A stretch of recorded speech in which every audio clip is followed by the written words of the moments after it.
Ser Podcast.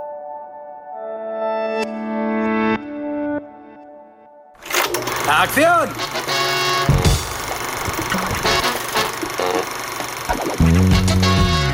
El cine en la Ser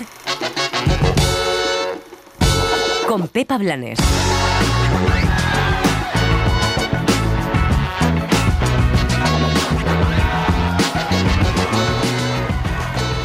Los festivales de cine son un maratón, casi 15 días de películas, ruedas de prensa, alfombras rojas, entrevistas y también polémicas. Ha sido muy intenso, un inicio de la temporada por todo lo alto, con las grandes películas y también las grandes decepciones. Por eso vamos a dedicar la próxima hora en este especial del cine en la Ser a analizar qué hemos visto, cuáles son las tendencias de este nuevo año y también qué películas nos han emocionado. Hablaremos del cine español que ha estado por aquí y de cómo se trabaja en un jurado de un festival. Empezamos.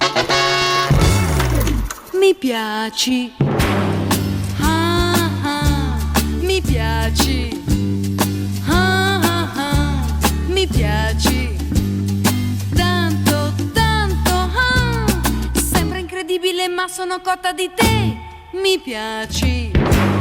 El cine en la Ser, desde Venecia. Ah, ah, ah, mi piace.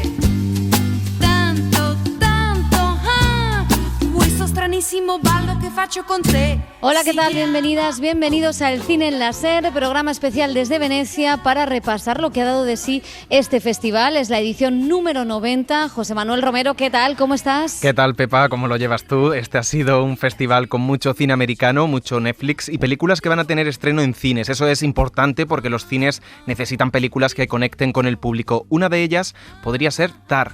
Time is the thing. Time is the essential piece of interpretation. You cannot start without me. I start the clock. Es el regreso de Todd Field, director que llevaba décadas sin rodar y que vuelve con una historia hecha a medida para una actriz. Cate Blanchett es una falsa biografía, la de una directora de orquesta reconocida, cuya carrera se desmorona después de que se filtren casos de abuso de poder. It's a very interesting relationship. The power dynamic is, I mean, when you work with people, either in any context. Que hablaba la actriz, que claro, toda la base del conflicto de la película se basa en su relación con su, digamos, su asistente. Las actrices suelen tener asistentes, decía que no era su caso, pero que era muy interesante cómo la película hablaba de las dinámicas de poder en las relaciones y de cómo esas relaciones se basan en la confianza, y eso es lo que pone la película sobre la mesa, digamos. Decía la actriz, todo esto hace una composición maravillosa del personaje que va del divismo al patetismo, del drama al humor y hasta cierta dosis de terror que tiene esta película.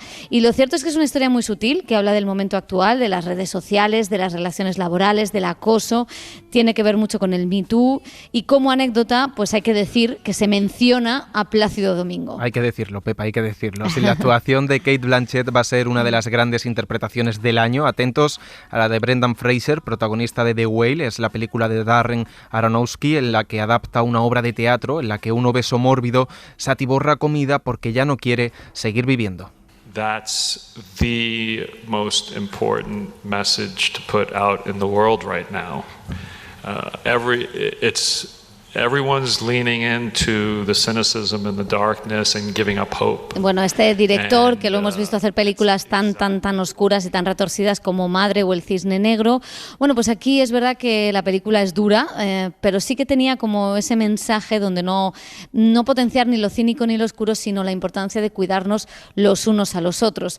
Aronofsky ya ganó en Venecia, lo hizo con El Luchador, ahora está con The Whale, como decimos, tiene un lado más luminoso y la película recorre, esto es lo interesante, algunos de los dramas de la sociedad americana actual, como la ansiedad, el peso de la religión o la relación con la comida y con la familia. Como decimos, está detrás un fantástico actor, Brendan Fraser. My journey to where I am now has been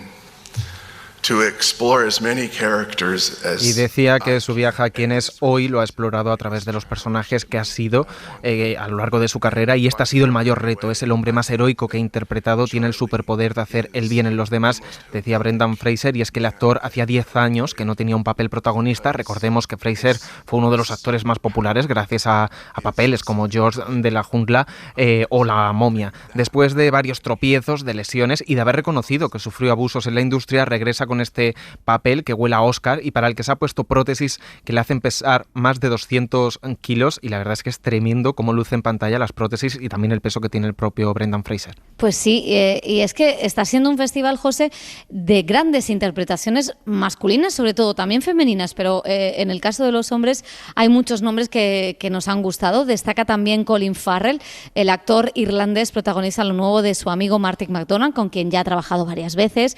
Esta es una fábula algo curiosa sobre la bondad y también sobre Irlanda, titulada Banshees of Inisherin. Harlan's sonny Larry. Didn't you and he used to be the best of friends? We're still the best of friends. No, you're not. Who says we're not? Sit somewhere else.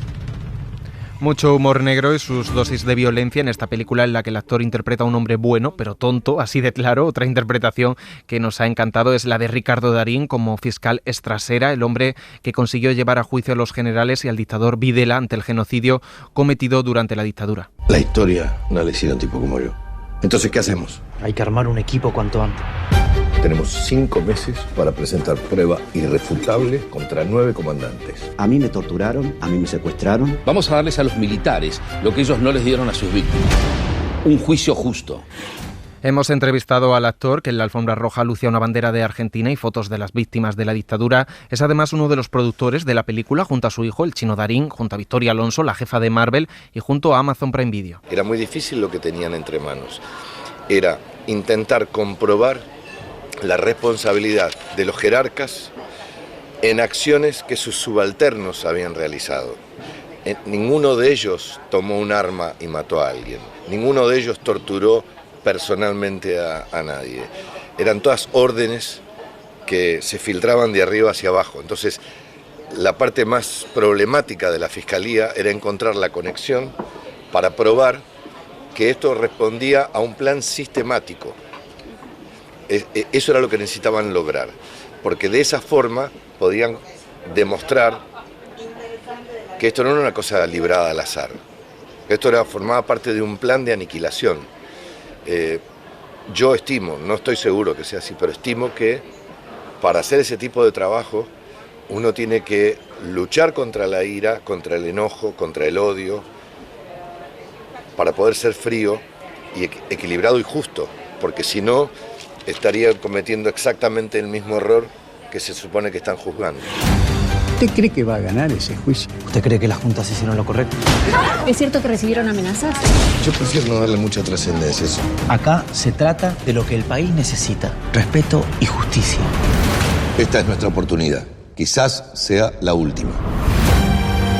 Basta que hagas una mirada panorámica en 360 por todo lo que está pasando en el mundo para que descubramos el valor, el impacto que tienen las historias que hablan de la dignidad, de la justicia, de la verdad, de la memoria, de recuperar la dignidad que tanta gente en tantos lugares del mundo pierde día a día porque es avasallada por o las instituciones o los gobiernos de turno.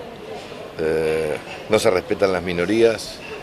La intolerancia en este mundo lamentablemente todavía sigue siendo una deuda pendiente, no podemos quebrarla, nos cuesta mucho ponernos en lugar del otro, tratar de entenderlo.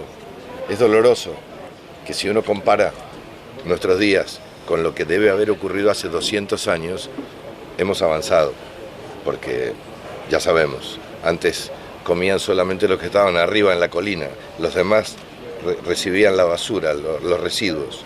O sea, hemos avanzado, pero cuesta mucho avanzar en el terreno de la tolerancia del distinto, del diferente, del que piensa de otra manera. Nace una flor, todos los días sale el sol, de vez en cuando escuchas aquella voz, como de pan. Ha sido uno de los momentos más intensos y políticos, ¿no? La presentación de esta película, Argentina 1985, dirigida por Santiago Mitre. Es la producción más cara y ambiciosa del cine argentino. Y es un drama judicial con mucho humor, con mucha emoción. José, a nosotros nos ha gustado mucho. Nos ha encantado y hemos llorado y reído. Hemos llorado, exactamente, y eso es lo que nos gusta. Sobre todo en esos momentos en los que las víctimas de la dictadura cuentan a cámara el terror que vivieron. La película, según su director, mira al futuro, a las nuevas generaciones. Que muchos jóvenes, muy jóvenes, mucho más jóvenes que yo, tienen pensamientos muy reaccionarios y muy de derecha. Entonces, eso a mí, cuando me di cuenta cuando estaba trabajando en la película, dije, esta película hay que dedicársela a los jóvenes, sí, total, porque tienen que volver a pensar en esto, sí, porque no se puede volver atrás. Y siguiendo por Cine Latino, Pepa, la película sin duda que más debate ha generado es Bardo, de Alejandro González Iñárritu. 3 horas de plano secuencia, ideas visuales en las que el director de Amores Perros o Babel nos cuenta su vida. Cuando uno deja su país, es la ausencia de ese país se hace presente todos los días, de una forma distinta, y por eso digo que México no es un país, sino es un estado mental para mí. Es un viaje emocional, no tiene nada de autobiográfico. Esto podría ser más bien una hemografía, o sea, más bien una biografía emocional que no pretende ser verdadera, sino honesta en ese nivel, porque la memoria no tiene verdad, tiene certidumbre emocional, como dice Silverio. Por eso mi padre siempre nos decía que con el éxito hay que darle un trago, hay que hacer unos buches y escupirlo porque si no te intoxicaba. Y es una frase que a mí me parece importante, para mí fue importante, y es verdad que el éxito en ocasiones, aunque parece difícil de entenderlo, porque parece una queja y no, el éxito lo deseas, pero al mismo tiempo también puede crearte una cantidad de obligaciones, expectativas, responsabilidades de uno propio y de la gente. Bueno, pues Bardo, lo cierto es que es un derroche técnico, visual y narrativo que firma un director que ha convertido el exceso dramático en una de sus características. Y bueno, pues esta vez que habla de sí mismo, pues no se iba a quedar corto en ello, así que lo que hace Iñárritu es proponernos pues el viaje de un director de documentales, un periodista de prestigio que deja México y que vive en Los Ángeles desde hace años y que está a punto de convertirse en el primer mexicano que va a recibir un galardón en Estados Unidos. Recordemos que es la vida del propio director, que tiene de hecho 2 Oscar. Aquí el que interpreta al alter ego de Iñárritu es Daniel Jiménez Cacho. Y que tenga, bueno, la cara de decir que no tiene nada que ver casi con él, ¿no? Que es solo emocional, una biografía emocional. Bueno, ¿y qué ha pasado con esta película? Bueno, pues básicamente que ha dividido a la crítica, como todas las obras provocadoras hacen. Unos consideran que es una obra maestra, otros una tomadura de pelo y una sacada de ego en toda regla. El New York Times se encuentra entre estos últimos. Iñárritu ha contestado que son críticas racistas.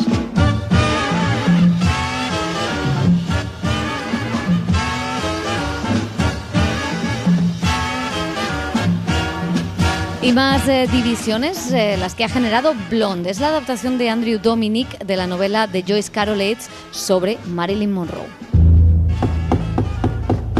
Miss Monroe, it's time.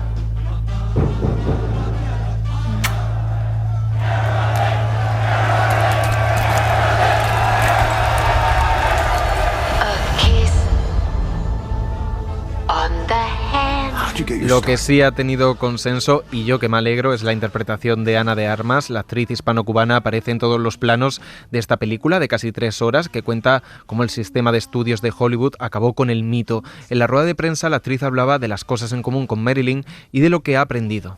Yo creo que un poco tener más empatía y respeto por actores que se encuentran en una situación que viven bajo tanta presión de los medios y el daño que eso puede causar a alguien. Creo que no somos, nadie está preparado para vivir bajo esa presión y expectativas y lo que se supone que debes hacer y quién se supone que debería ser cuando la gente proyecta en ti lo que ellos quieren. Bueno, pues es una película muy ambiciosa, muy bella, que tiene escenas increíbles, pero que, bueno, pues yo creo que peca de lo mismo que critica, ¿no? De esa sexualización del personaje, de esa cosificación de que Marilyn solo era una única cosa, y va a tener escenas muy polémicas y muy comentadas. A mí esa escena me gusta, pero hay una felación que ella hace obligada nada menos que al presidente Kennedy, o sea que bueno, va eso a haber estaba de todo. en el libro, ¿no? Eso estaba en el libro. Que es fantástico. Es fantástico, se ha quejado mucho la gente de cómo se rueda esa escena, ¿no? Pero yo creo que la escena es bastante valiente, porque estás poniendo a uno de los mitos americanos, ¿no? Totalmente santos, que se lo digan a Oliver Stone, si no, a hacer algo, bueno, pues a obligar a una mujer a hacerle un acto sexual, ¿no? La verdad es que la película va a dar mucho que hablar, es tremenda. A mí me parece que le falta algo de profundidad a la hora de mostrar al personaje, y recordemos que esta es una de las pelis que antes se va a estrenar, porque va a llegar a Netflix antes de final de mes.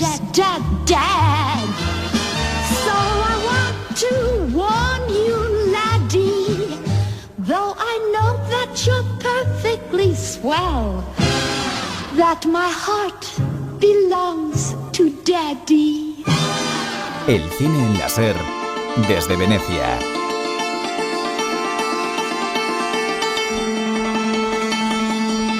Fuera del cine americano, que como ven invade todo el festival, ha habido películas muy interesantes. Una de ellas es No Beers, del director iraní Jafar Panahi.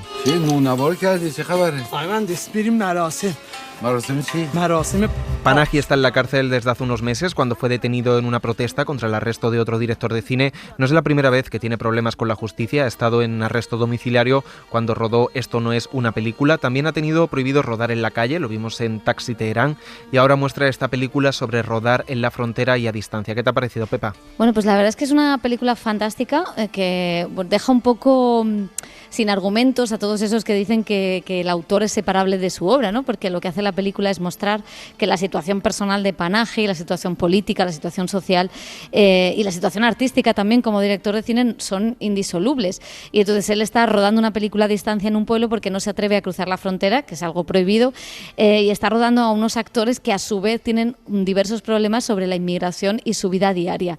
Es una mezcla entre ficción y realidad que están en constante intersección, y la verdad es que, como decimos, da una lección a esos que consideran que el autor siempre es ajeno a su obra.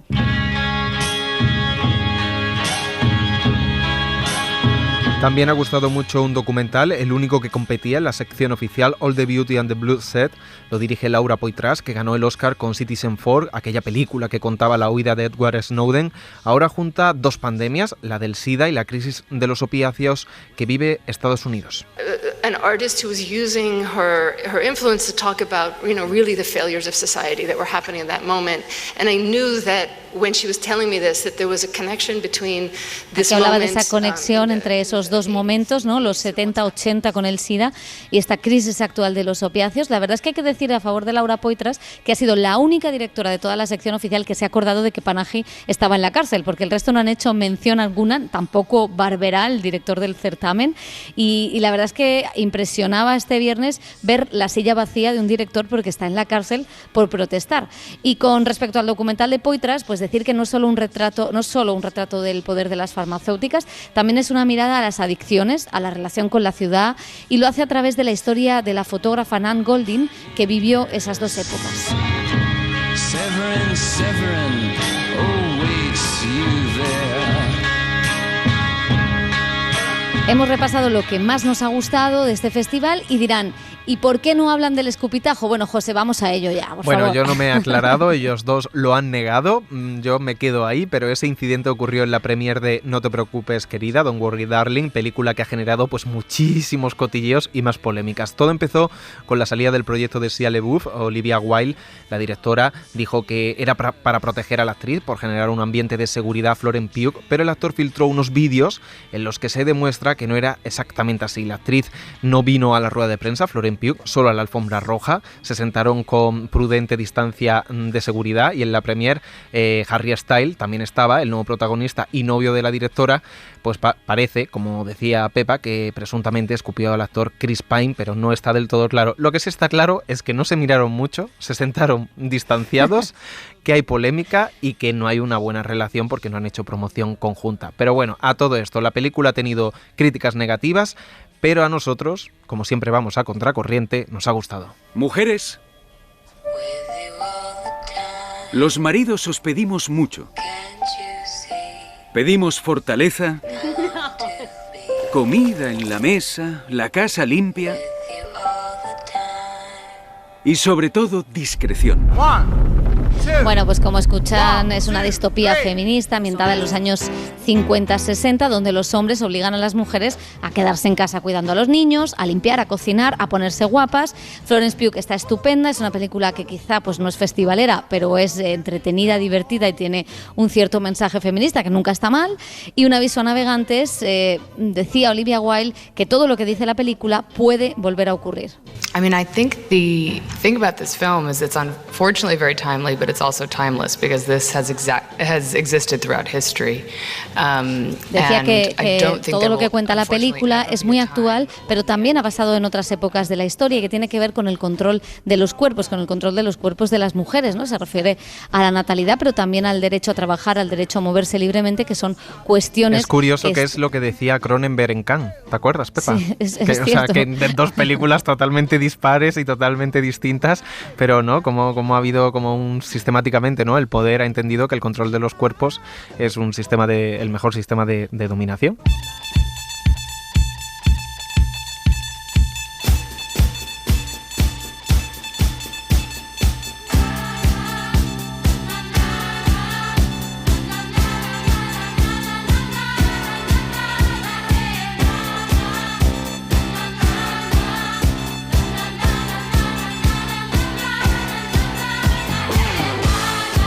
Y ahora sí, tiempo para el cine español. Este año estamos entrando en todos los festivales y Venecia pues no ha sido la excepción. Aquí ha estado Penélope Cruz por partida doble. Primero con L'Immensità, es una película italiana de Emanuele Crialese, en la que interpretaba a la madre de un niño trans en la Italia de los años 70.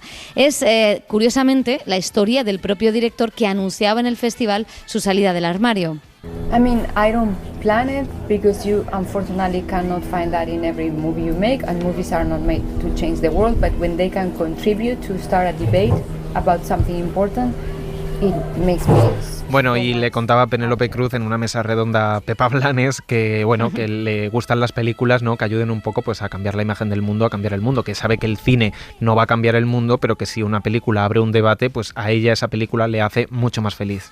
Y además de escuchar a Penélope en inglés, también la hemos escuchado en español.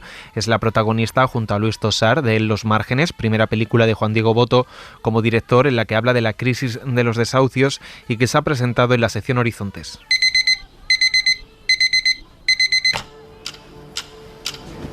Buenos días. Este es mi hijo, Raúl. A ver, la policía se ha llevado a una niña esta mañana. La cuestión es que yo no sé si se han llevado a la niña a un centro, si han detenido a la madre. Le pueden quitar la custodia. Necesito encontrarla hoy, sí o sí. ¿Qué vas a hacer si no la encuentras? Hay que encontrarla. Bueno, es una película que llevan 6 años intentando sacar adelante. Es un encargo de la propia actriz, que también produce la película, para que ella y Botto volvieran a trabajar juntos. No lo hacían desde La Celestina, o sea, ha llovido muchísimo desde todo aquello. Y es que los dos son amigos desde muy jóvenes. Nosotros nos conocimos en la escuela de mi madre, estoy estudiando teatro, hace muchos años, deberíamos tener 13, 14 años. Hicimos una escena juntos, hicimos un acercamiento a Romeo y Julieta. Nos echaron del escenario. Nos echaron del escenario, sí. Aunque ahora tu madre dice que no fue así. Pero lo recuerda mal, porque nos echó del escenario. ¿Verdad? Totalmente, sí. Nos echó. Es una maravilla porque vosotros cada uno recuerda una forma de cómo surgió esta historia. Luego cada uno recuerda de cómo os conocisteis. Sí. Bueno, pues éramos muy jóvenes, éramos unos críos. Y no nos salió bien. El primer acercamiento a Romeo y Julieta, la escena de la Alondra y el Ruiseñor, es la Alondra, es el Ruiseñor. Pero bueno, ahí nos conocimos y desde entonces somos amigos. Y de hecho, el germen de esta historia, lo hemos contado ya, pero nace de de un día que Penélope vino a ver una función de teatro que yo había escrito, Un trozo invisible de este mundo, y ella recuerda que fue en su casa, yo recuerdo que fue a la salida del teatro, pero el hecho cierto es que me dijo... ¿Y Cristina qué recuerda? Y Cristina recuerda que fue en unas vacaciones. El hecho cierto es que me dijo que por qué no escribía algo para que hiciéramos juntos. Ella me propuso una historia de celos, yo intenté escribir una historia de celos, pero no me salió. Lo que me salió fue una pareja que discutía por una cuestión de celos la noche antes de su desahucio. La historia de celos no me funcionó, pero lo otro me llamó la atención, y la cabra tira al monte.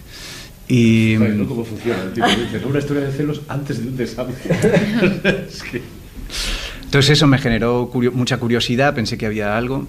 Se lo comenté a Olga Rodríguez, ella conocía mucha gente que en asambleas de vivienda, gente que estaba pasando por esto, trabajadores sociales y tal, y empezamos ahí pues un proceso de investigación y que duró años, y después con la primera versión se la presenté a Penélope y bueno, ella me dijo que le gustaba y que por qué no la dirigía yo, que yo no lo había pensado, no estaba encima de la mesa eso. Hubiéramos necesitado el doble de tiempo que tuvimos, pero aún así creo que ha hecho milagros. No hay ningún truco, no hay trampas que lleva de la mano por ahí. En nuestro caso, era imposible no estar tranquilos juntos, nos miramos a los ojos, sabemos lo que el otro está pensando porque nos conocemos desde los 13, 14 años. Mentiras, sonrisas y amapolas, discursos periódicos, banqueros y trileros, canciones, manos y pistolas, bolsos, confeti, cruceros y puteros, te roban y te gritan. A mí me rompió el corazón la historia de esta mujer, y es una mujer que además dedica mucho tiempo a ayudar a otras mujeres que están en situaciones parecidas, o al menos intentar que no pierdan su casa. Entonces ese era el motor, cada día eran sus caras, sus ojos, su fortaleza. No hubiéramos podido hacer esta película sin pasar ese tiempo con ellas y con ellos. También había hombres con situaciones muy difíciles y luchando mucho por su familia, y ese era el motor de cada día. Y muchos de ellos estaban ahí con nosotros y están en la escena de la asamblea. Muchos de ellos no son actores. Me impactó enormemente y me interesó poder encarnar a un tipo que es genuinamente bueno, y no está muy de moda que esto ocurra, ¿no? Y yo, además, que he hecho un montón de malos en el cine, poder hacer uno de estos y además que no fuera mariqueo. Es decir, que es que hay gente que es así, y Juan me brindó la oportunidad de conocerlos, además. Gente que hace esto todos los días y se dedica en cuerpo y alma a intentar que la vida de otros sea un pelín mejor, un pelín, porque es que lo único que hacen o consiguen básicamente es arañar un día más a un fondo buitre o a un fondo de inversión o a un banco para que les deje a una familia estar, pues eso, 24 horas más en su casa. Pero ya para ellos es un triunfo.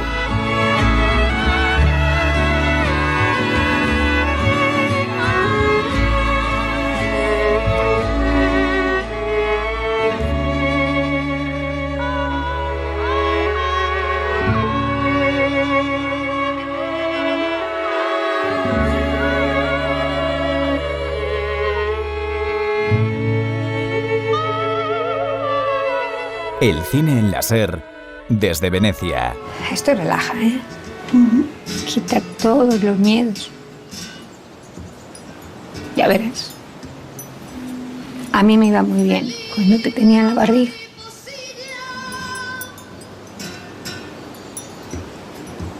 Me encanta esta canción.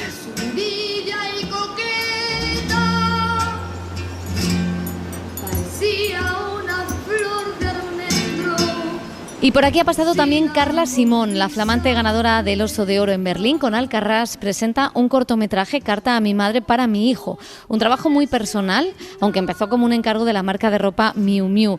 En él habla de la maternidad, de la memoria y de su madre, que murió cuando ya tenía 6 años. En la película la interpreta Ángela Molina.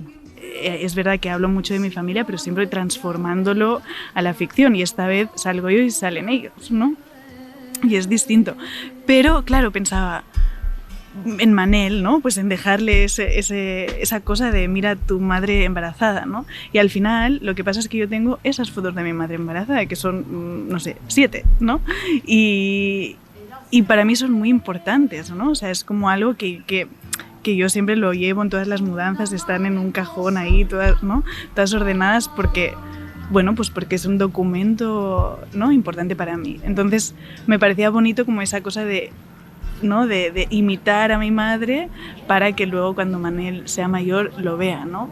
Entonces un poco eso me tiró a decir, venga, va, pues salgo yo. Vale, i després des del trosset de la mariposia... Ah, vale, ok.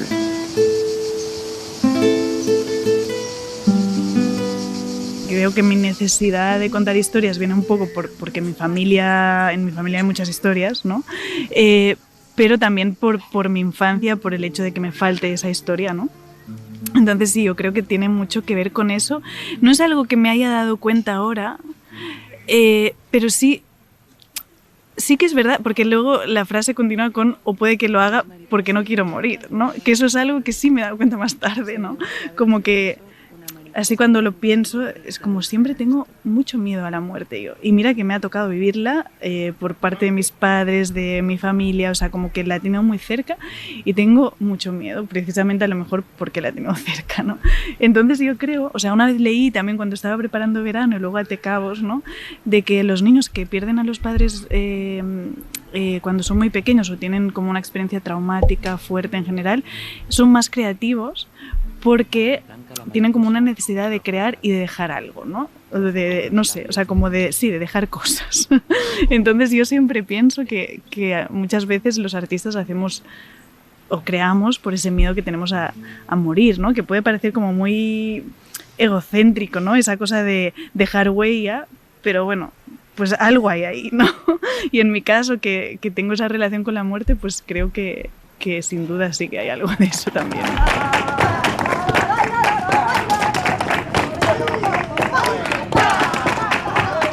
No, y me apetecía mucho experimentar un poco también porque tiene un poco que ver con mi siguiente proyecto, ¿no? Entonces yo creo que cada vez que hacemos algo hay que probar, ¿no? Y que hay que ponerte nuevos retos y a ver qué pasa, ¿no? Y para mí ese formato, o sea, los formatos cortos en general tienen esa, ¿no? Esa posibilidad de probar cosas, de experimentar, de que sea todo más fragmentado, más libre, ¿no? Y para mí es como siempre bueno jugar sobre todo y probar cosas en las entrepelis, ¿no? Entonces con proyectos más cortos, ¿no? Como ha sido el caso. Y claro, esa parte más... O sea, para mí tenía mucho sentido pues probar algo un poco más poético, más onírico y menos real, ¿no? Viniendo después de Alcarràs, que había sido ahí como una cosa muy, muy realista, ¿no? Y sobre todo también por eso, para abrir como un camino que me gustaría como seguir explorando y ver cómo encaja también con otras cosas que he hecho, ¿no? Una mariposa blanca y el clavel sin lector.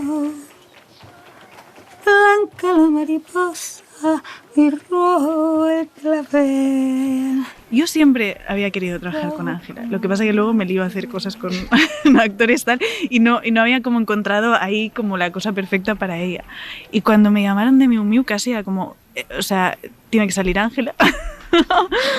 Sí, o sea, lo tenía claro casi antes de escribir lo que escribí. Y luego al escribir eso me pareció ya muy adecuado, ¿no? Porque Ángela tendría, o sea, mi madre tendría la misma edad que Ángela ahora. Tiene algo como, bueno, aparte de que ella es muy maternal, tiene 5 hijos, tiene algo muy místico también que tenía mucho que ver con el proyecto, ¿no? Para mí tiene algo como que, ¿no? Que me gustaba mucho la idea de imaginarla como sería mi madre ahora, ¿no? O sea, es ahí a que nos ponemos a desear. Pues deseo que fuera, ¿no? Como Ángela Molina. Y ella y yo nos encontramos una vez cuando está en la gala de fotogramas fue, y ella había visto Verano y me dijo, conecté mucho con la peli, tenemos que trabajar juntas, y yo le dije, pues algo me inventaré, ¿no? Entonces sí, llegó el momento ahí. Rojo como los labios, rojo. El cine en la SER, desde Venecia. Ahora tenemos la primera reunión del jurado. Y supongo que como presidenta, porque soy la más mayor, claro, tengo que decirles unas cosas y eso.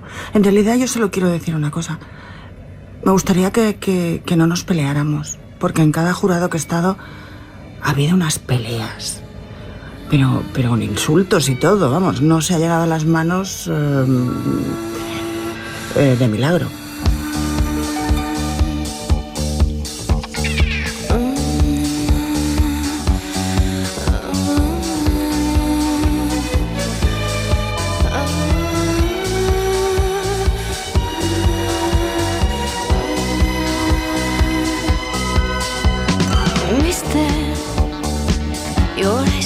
Y después de este repaso por las películas de la competición con nuestras quinielas hechas, queremos fijarnos en la otra parte, en la que decide los premios. Cada festival tiene su jurado, sus jurados, y ellos son los que debaten sobre las películas. Este año el jurado oficial lo preside Julian Moore, en él está también el director español Rodrigo Sorogoyen, pero es que además en el jurado de la sección Horizontes la presidenta es otra directora española, Isabel Coixet, a la que escuchábamos ahora en uno de sus vídeos en Instagram.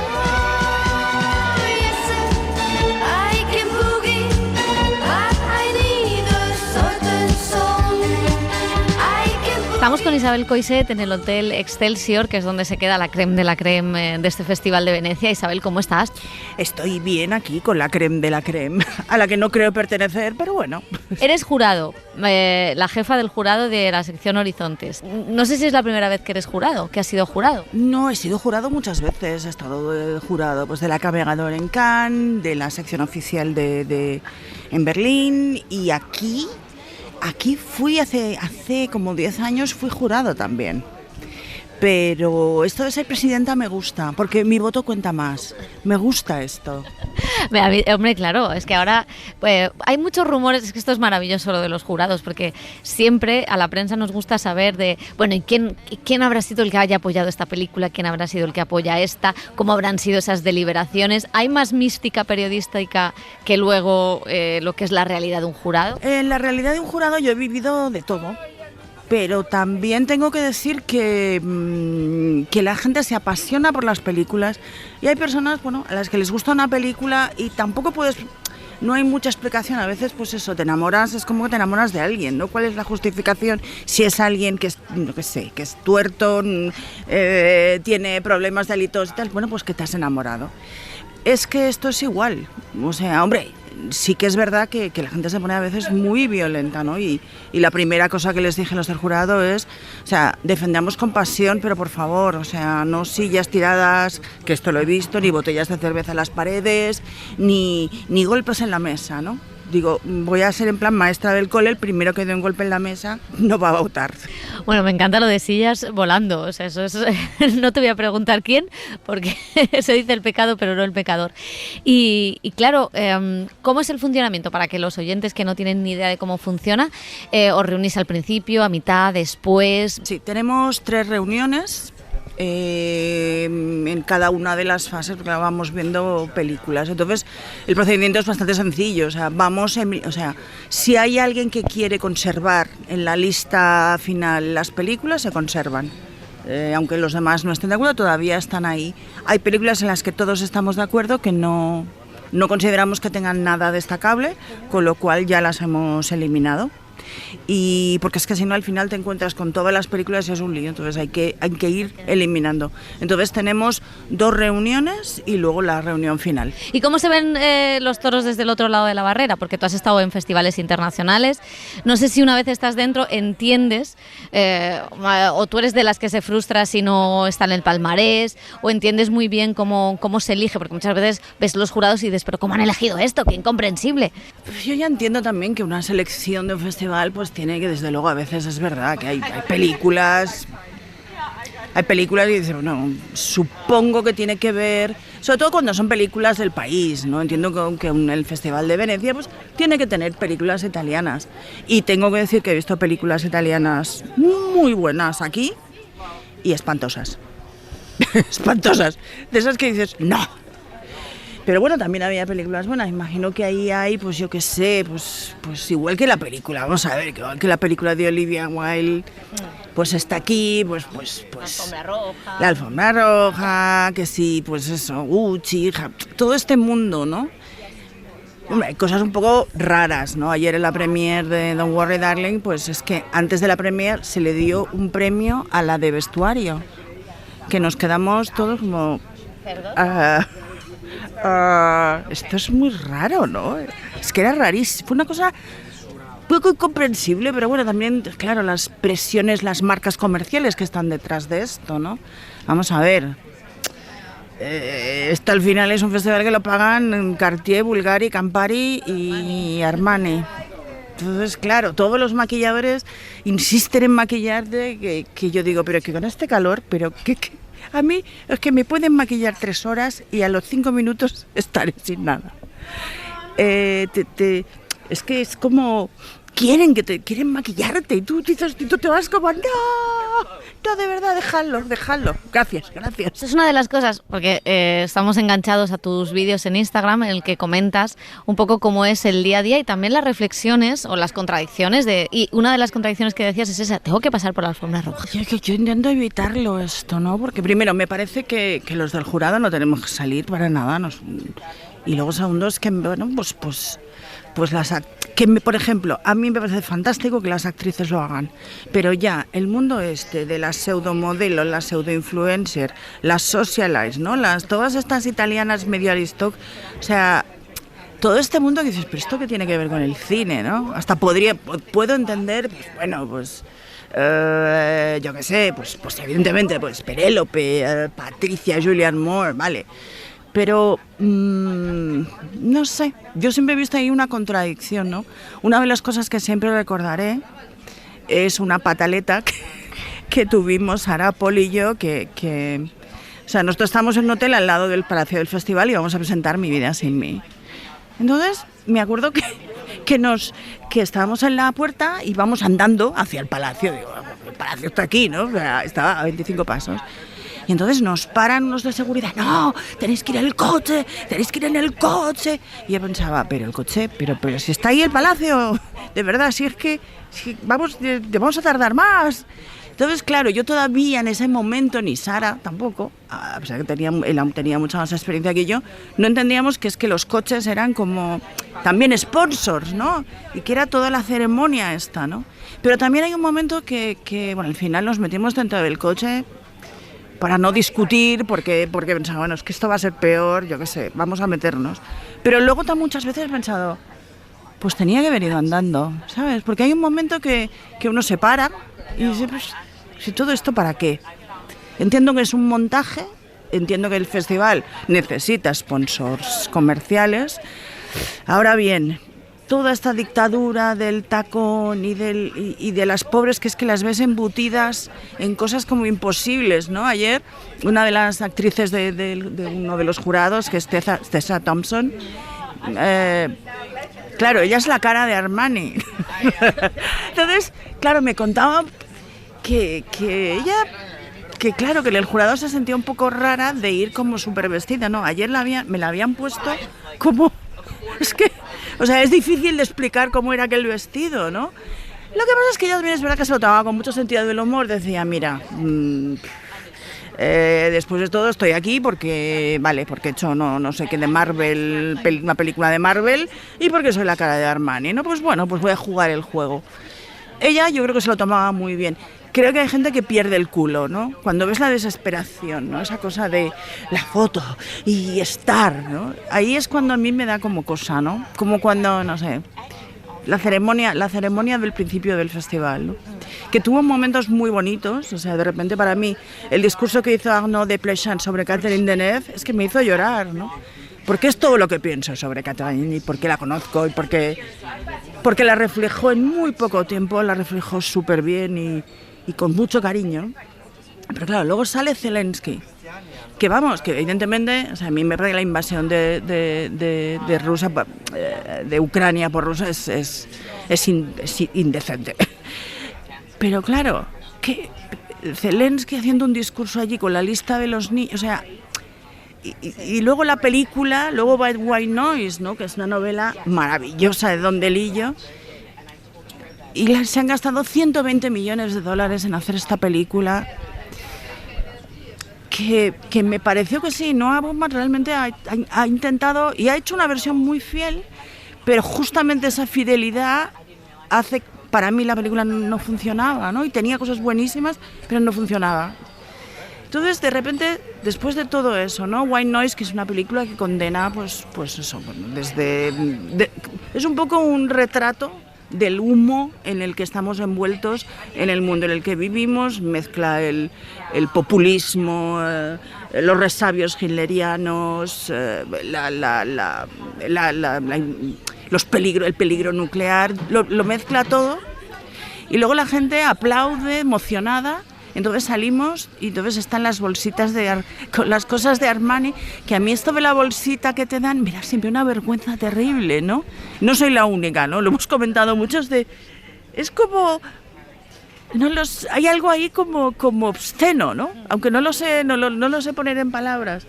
Pero claro, Deneuve, Zelensky, el monólogo que hizo una chica que no sé muy bien quién es, una chica española que vive en Italia, guapísima, pero que hizo un monólogo sobre el cine tan cursi, de esas cosas que a ti como cineasta te da como te vas metiendo en la butaca como diciendo yo no pertenezco a esto.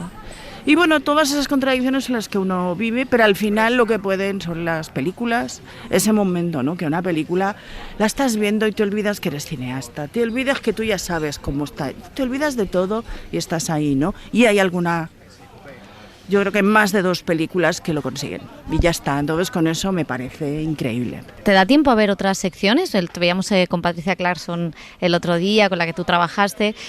Aquí, claro, los periodistas nos centramos desgraciadamente en la sección oficial y vemos poquitas cosas de otras secciones y a veces nos perdemos esos descubrimientos. He visto películas de otras secciones, vi la película de Patricia, porque se lo prometí, Mónica. Vi L'Immensità también, la película con Penélope y Vincenzo, que además los dos hacen de pareja y los dos son muy buenos amigos míos, ¿no? Vi ayer la de Don't Worry Darling. Me voy a callar, no voy a decir nada. No voy a decir nada, solo voy a decir una cosa. Harry, tú canta, hijo, tú canta y actúa en tus espectáculos, porque... Igual aprendes, pero el cine no lo... O sea, O sea, muy majete el chico, muy simpático, lo vi de muy cerca. Pero desde luego, yo no le veo... No sé si le veo futuro como actor, pero oye, mira, Frank Sinatra también empezó mal y luego...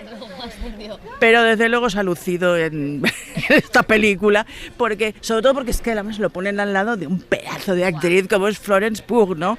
Que dice, claro, es como... Es que no le ves al otro. Bueno, aparte que tampoco tiene un papel muy allá, ¿no? El papel secundario, ¿no? Pero es que no le ves. Claro, y a pesar de los pesares, a pesar de toda la manía que le tengo a Shia LaBeouf, pues hubiera sido más interesante ver a Shia que a este chaval, que es majísimo él, y que canta muy bien, hace canciones que están bien. Actuar, no.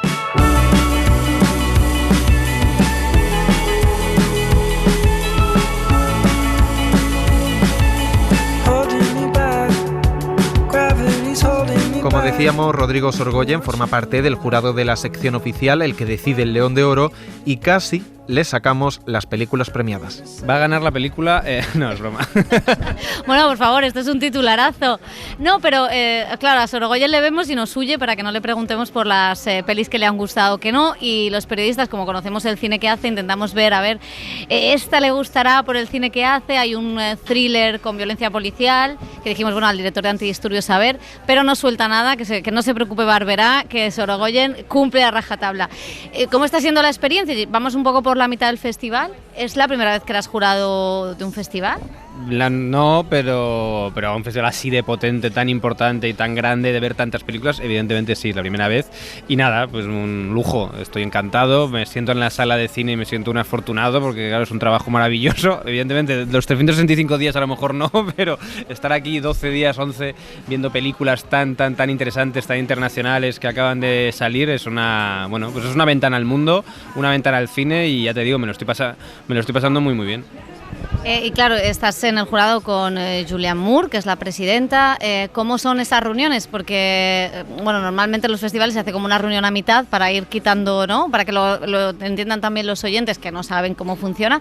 ¿Cómo es vuestro funcionamiento un día a día? ¿Madrugáis, no madrugáis, trasnocháis? Bueno, hay un unas pequeñas opciones para el no madrugar, pero quien quiere madrugar, madruga. Yo normalmente madrugo. Me levanto a las 8 para ver una película a las 9. Coincido con algunos miembros del jurado, luego vemos, ya te digo, 3 pelis al día, pues a veces a las 12, a veces a las 4, a veces a las 5, y luego hay gente también, que alguna vez lo he hecho, pero no muchas, que prefiere no madrugar y verla a las 9 de la noche, pero eso te hace acabar a las 12, yo prefiero irme a cenar por ahí, ¿no? Bueno, siempre que coincides con alguien en el jurado, comentas, porque es que es orgánico, natural, había acabado, ¿qué tal? Entonces ya vas viendo un poco el termómetro, pero eso no son reuniones oficiales, por así decirlo, y hemos tenido ya 2 en estos días, porque es verdad, como tú bien has dicho, es necesario, van a ser tantas, que es necesario ir limpiando, ir quitando, y ya vas viendo. Sí, es una pena, porque a veces se dicen cosas muy duras, pero claro, hay que ser sinceros y hay que ser honestos. No es basurilla nunca, por supuesto, pero claro, terminan siendo películas que ya no se vuelven a contemplar. Hoy hemos tenido justo la segunda, y a mí me ha dado pena no contemplar unas cuantas, entonces yo he propuesto, porque solo hablábamos de del sí, ¿no? Por ejemplo, de poner el sí, yo decía de por lo menos escribir las del no, tenerlas ahí vistas, para que no se nos olviden que estas pelis están en el no, porque hay veces que una medio sí se ha colado, y yo digo, bueno, a ver, si se ha colado esta medio sí, ¿por qué no se va a colar esta medio no? Entonces, bueno, es interesante, es gracioso.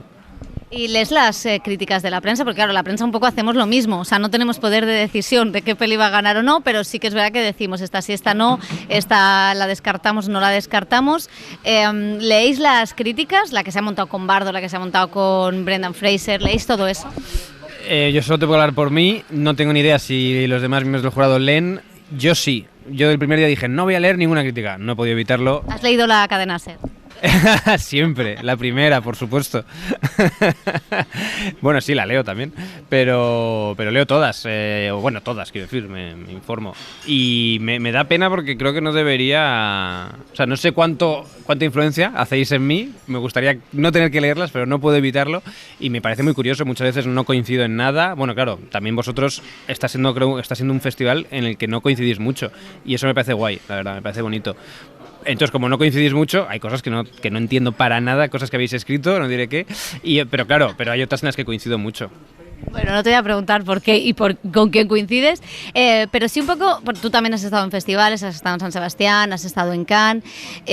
Claro, ¿cómo cambia la percepción también de un creador, de un director que ha hecho una película que le ha costado muchísimo, muchísimo tiempo sacarla adelante, el resultado, que la vean los demás, el juzgarla desde otro punto de vista? O sea, es verdad que tú eres espectador, eres cinéfilo, pero viéndolo desde la parte del jurado, ¿te ha hecho replantearte algunas cosas en tu día a día como director? Bueno, a lo mejor es pronto para responder si me voy a plantear ciertas cosas, pero es verdad que sí, he visto la otra parte y la ves de una manera muy brutal. Entonces sí, hoy, por ejemplo, hoy he leído las críticas de la película, que no es de sección oficial, no es de mi sección, pero de Olivia Wilde. La han puesto, total, es la típica película que yo creería que a mí no me va a gustar, pero bueno, leo las críticas y ha sido un arrase total y me ha dado mucha pena, mucha. Entonces, ¿no la has visto, claro? No la he visto. Pero claro, he dicho, hostia, ya solo pensar en ella y en la gente que ha puesto más, sobre todo el corazón, ¿no? Más que el engranaje de marketing de la productora, que me puede dar un poco más igual, o de la distribuidora y tal, pero joder, la gente que ha puesto el corazón ahí, digo, esta gente viene aquí con la ilusión y se han ido totalmente destruidos. No sé, tiene que ser... A veces, a mí me encanta leer críticas, creo que evidentemente hacen un trabajo, no sé si necesario es la palabra, pero positivo, bueno, no positivo tampoco, pero interesante, porque ves, bueno, muchas veces gracias a leeros veo cosas que yo no he visto, entonces eso siempre está bien, pero claro, normalmente estáis obligados y terminamos levantando un pulgar o bajándolo, y entonces eso es súper injusto siempre, súper. Y yo cuando vine, que parece que fue hace 2 años, pero vine hace 10 días o 7, pues lo digo porque ha parecido que ha pasado mucho tiempo por lo intenso que ha sido. También uno de mis objetivos era eso, centrarme sobre todo en lo positivo y no tanto en destruir películas, porque claro, se tarda tanto en hacerlas y se pone tanto de uno, tanto corazón y tanto empeño que me gustaría, y aunque es difícil en el día a día, rescatar siempre, alabar siempre y no centrarse tanto en lo negativo. Claro, en la prensa muchas veces se abuchea el palmarés, se abuchean los premios, la gente se cabrea, se coge unos rebotes como si esto fuera el debate del Estado de la Nación, pero sí que es cierto que, claro, quizá la pregunta previa es ¿qué pretende un jurado, ¿no? Hay veces que se ha premiado la película más original o que aporta algo nuevo al lenguaje cinematográfico, otras veces se premia la película que habla de un momento político, social concreto, la película que te enamora por algo. Tú como jurado, ¿en qué líneas tienes o qué creencias tienes así a priori? Pues me gusta que me hagas esta pregunta porque me lo he preguntado yo a mí mismo para tener una línea justamente, porque si no pues, estás un poco perdido a la hora de criticar o de analizar, mejor dicho. Entonces no sé lo que va a ocurrir con el grupo, pero te puedo responder por mí. Mi intención está siendo valorar sobre todo lo que más necesita, siempre desde mi punto de vista totalmente personal, lo que más necesita el cine. Entonces, puede haber películas muy buenas técnicamente o con grandes interpretaciones, me da igual, pero que a lo mejor no le vienen tan bien no sé cómo decirlo, o sea, que las películas más necesarias, por así decirlo, aunque es una pedantería y es una cosa muy inocua, puede parecer, pero creo que hay películas que pueden, bueno, desde mi punto de vista hay películas más necesarias que otras, eso es así. Entonces, aunque esa película una sea 1000 veces mejor técnicamente, la encuentres, ¿no? Y tenga algo de marketing increíble que la convierta en una gran película, a lo mejor esa película para mí no debe ser tan premiada como otra que te está hablando desde una manera un poco a lo mejor menos perfecta, pero de algo mucho más importante y mucho más interesante.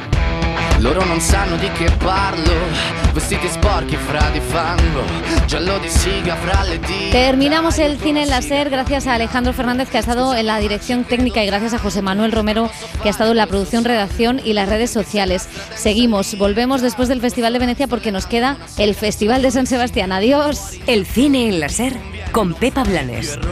Vi conviene stare zitti e buoni, qui la gente è strana tipo spacciatori. Troppe notti stavo chiuso fuori, mo li prendo a calci sti portoni. Sguardo in alto tipo scalatori, quindi scusa mamma se sto sempre fuori, ma sono fuori di testa, ma diverso da loro. E tu sei fuori di testa, ma diversa da loro. Siamo fuori di testa, ma diversi da loro. Siamo fuori di testa, ma diversi da loro. No. Suscríbete al Cine en la SER. Escúchanos en directo en la SER los sábados a las 7:30 de la mañana y los domingos a las 3 de la madrugada. Cadena SER. La radio.